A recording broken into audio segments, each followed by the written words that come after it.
আমি এসএসসি পরীক্ষা দিয়েছি 2007 সালে। 7 সালে যখন ঢাকায় আসি, এইচএসসি পরীক্ষা দিলাম, শেষ করলাম।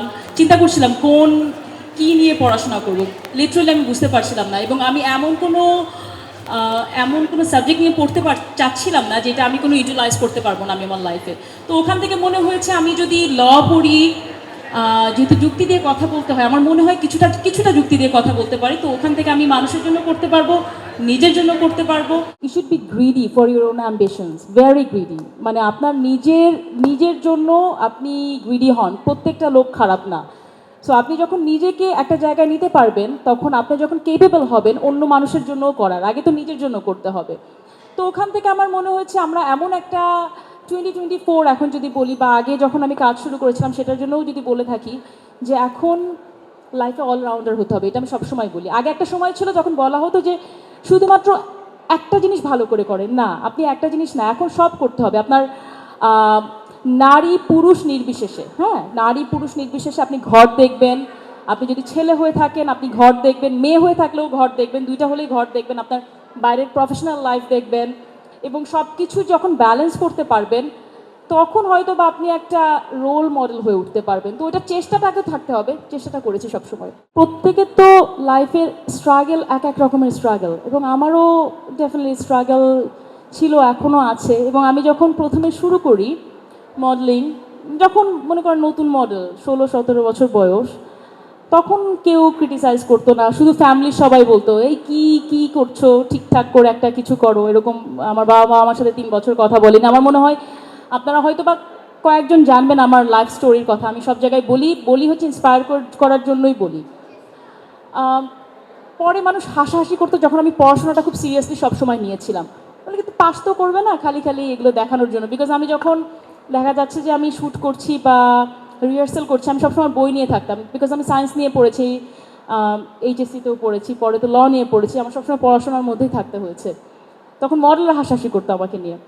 তারপরে যখন জাজ কোর্টে প্র্যাকটিস করা শুরু করলাম, আমার 2016 সালে এনরোলমেন্ট, 2018 সালে এনরোলমেন্ট, 2016 সালে আমি আমার এলএলবি শেষ করেছি।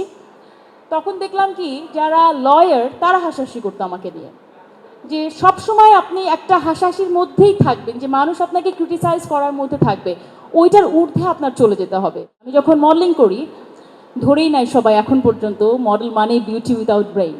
তো আমি যখন উপস্থাপনা শুরু করলাম বা কথা বলা স্টার্ট করলাম, সবাই ধরেছে যে তুমি মডেলিং করো, তুমি চুপ থাকবা, তুমি কেন বেশি কথা বলবা। তো আমি কথা বলা যখন স্টার্ট করলাম, পড়াশোনা যখন ঠিকঠাক করে করছি, তখন আমার কাছে মনে হয়েছে কমিউনিকেশন ইজ দ্য কি। আপনি যখনই আপনার যে কোনো প্রফেশনে আপনি ঠিকভাবে কমিউনিকেট করতে পারবেন, মনে করেন আপনি খুব ট্যালেন্টেড বাট আপনি কমিউনিকেট করতে পারছেন না, আপনার যেই রাইটটার আপনার কেপেবিলিটি আছে সেইটা নিয়ে আপনি মানুষের কাছে বলতে পারছেন না, কেউ আপনার রাইট দেবে না, আপনার নিজের রাইট নিজের নিয়ে নিতে হবে। So communication is very important. এবং সেইখান থেকে আমি বলবো, আপনি যদি ডিবেট করেন, আমি ছোটোবেলা একটা সময় ডিবেট করতাম, খুব বেশি সময়ের জন্য করতে পারিনি, বিকজ আমি খুলনা থেকে এসেছি। এবং এখন পর্যন্ত বা তখন পর্যন্ত ধরেই নেওয়া হয় শুধু পড়ালেখায় করতে হবে। তখন যখন এসএসসি পরীক্ষা দিই, তখন আমার ডিবেটটা বাসা থেকে আর করতে দেয়নি। কিন্তু আমার মনে হচ্ছে ওই যে ছোট যেই সময়টুকু আমি ডিবেট করেছি, আমার জন্য খুব উপকার হয়েছে। পরবর্তীতে যে আমি বিভিন্ন বিউটি প্যাজেন্টে গিয়েছি, আমি অনেকগুলো বিউটি প্যাজেন্টে গিয়েছি, দেশে বা ইন্টারন্যাশনালি রিপ্রেজেন্ট করেছি। তো সেইখানেও আমাকে শিখিয়েছে যে কমিউনিকেশন কত ইম্পর্টেন্ট। এবং আলটিমেটলি ডিবেটের তো সবচেয়ে বড় পার্ট কমিউনিকেশন, যুক্তি দিয়ে আপনি কথা বলা। তো ওখানে আমি বলবো কি, হ্যাঁ, যুক্তি দিয়ে আপনি কথা বলবেন, কিন্তু যুক্তি এমন রম্য করা আমাদের উচিত হবে না যেখানে অন্য প্রফেশনকে ছোট করা হয়। আমার মনে হয় সবসময় এমনভাবে কথা বলা উচিত যে আপনি নিজেকে বড় করতে যান বাট আরেকজনকে ছোট করেন না। এটা এটা আমার মনে হয় মনে রাখা উচিত। আপনারা ইয়াং বাট খুব যে ছোট তা না, আপনারা এখনই যত অপরচুনিটিস পাবেন এক্সপ্লোর করবেন। লাইফে অপরচুনিটি খুব বেশি আসে না, বাট আমি বিলিভ করি প্রত্যেকের লাইফে অপরচুনিটি আসে। আপনারা তো মনে করেন ঢাকায় এরকম একটা জায়গায় ভালো একটা প্রিভিলেজ একটা সোসাইটি থেকে আপনারা আছেন, বাট আমি এমন একটা সময় আমার হোম টাউন থেকে উঠে এসেছি। আমি আমার প্রিভিলেজ ব্যাকগ্রাউন্ড থাকা সত্ত্বেও, জাস্ট বিকজ আমি মডেলিং করতাম, আমার ফ্যামিলি থেকে আমি সেই প্রিভিলেজটা পাইনি, সেই সুবিধাটা পাইনি। তো আমার মনে হয়েছে কি যে সুবিধা না পেয়ে আমি হয়তো আরও বেশি স্ট্রং হয়েছি। আমার বাসা বললাম যে খুলনায়। তো তখন আমার একটা বয়ফ্রেন্ড ছিল।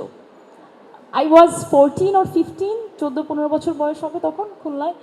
তো তখন আমার আশেপাশে যারা থাকতো মানে থাকে না ফ্রেন্ড বা নেইবার বা কাজিন, তাদেরও বয়ফ্রেন্ড ছিল এবং ওখান থেকে দেখলাম কি একটা মেয়ে একটা ছেলের সাথে পালাই গেল।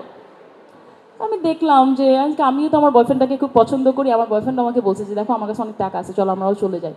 তারপর পালানোর পর ওই মেয়েটার যেই দুর্দশা আমি দেখলাম যে না, এখান থেকে আমার শিখতে হবে কারোর সাথে পালানো যাবে না, আর যাই করি বাবা মা মাইর দিলেও বাসায় থাকতে হবে। সো এই স্টোরিগুলা মানুষের যখন করুণ অবস্থা দেখবেন, সহানুভূতি দেখবেন, দেখাবেন অবশ্যই, বাট সেখান থেকে শিখবেন কোনটা করা যাবে কোনটা করা যাবে না। সফল মানুষ নিজের গল্প আমার মতো বলে চলে যাবে, বাট আমরা কিন্তু আলটিমেটলি কে কোন জায়গা দিয়ে গিয়েছে সেটা কিন্তু দেখি। বাহ্যিক আমাদের যে ফিজিক্যাল প্রবলেমগুলো হচ্ছে সেটা নিয়ে ডক্টরের কাছে যায়, বাট মেন্টাল হেলথ নিয়ে আমরা যাই না। এনি প্রবলেম আপনারা ফেস করছেন, আপনার ডিপ্রেশন লাগছে বা কোনো কিছু লাগছে, please please go to the psychiatrist. আপনারা যান, কথা বলেন, এবং ওখান থেকেই আমি তো বলছি ফেইলার আসবেই আপনার লাইফে, বাট ফেইলারটাকে ওভারকাম কীভাবে করবেন যখন একটা মানুষ ওভারকাম করতে পারে না, জান না সমস্যা নাই তো, হয়তো বা আপনি 1 বছর পর আপনি নিজেও জানবেন না আপনি কোথায় আছেন। সো আমার মনে হয় ডিপ্রেশন যদি ফেস করেন, absolutely you should go to the psychiatrist and at the same time have a very good healthy lifestyle. সারা রাত ধরে ফেসবুকিং করবেন, রিল বানাবেন, আর একজনকে কমেন্ট করবেন, তা না করে have a very good healthy lifestyle, খুব ইম্পর্টেন্ট। এই যে সারা রাত যারা জাগে, সারা রাত কারা কারা জাগেন আপনারা এখানে? একজন, I believe 50%. So don't do that.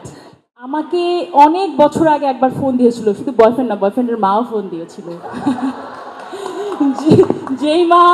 যেই মা যখন প্রেম করতাম আমার মাকে কমপ্লেন করার জন্য আমার বাসায় চলে আসছিল, সেই মা আমাকে, মা তোমাকে তো আমার ছেলে ফোন দিচ্ছে, তুমি ফোন ধরছো না। সো লাইফ সময় বদলায়, সময় নিজেকেই বদলাতে হয়। এবং আমি জানি না আমি এখন কেমন আছে সে জানি না, বাট আমি খোঁজ নিতে, আমার হয় না যখন খোঁজ নিই অ্যাজ আ ফ্রেন্ড, অনেকের কাছে জিজ্ঞাসা করা, আমি জানি না এক্স্যাক্টলি, বাট আরেকটা ইনফরমেশন দিতে পারি। আমি আমার বয়ফ্রেন্ড দুজন সেম হাইট ছিলাম, পরবর্তীতে আমি লম্বা হয়ে গিয়েছি। I was 5'8", I become 5'10", but later when I saw him he was still 5'8". That's the last information I know. এলো খবরের কাগজ, নিখাত, নির্ভীক, নিরপেক্ষ।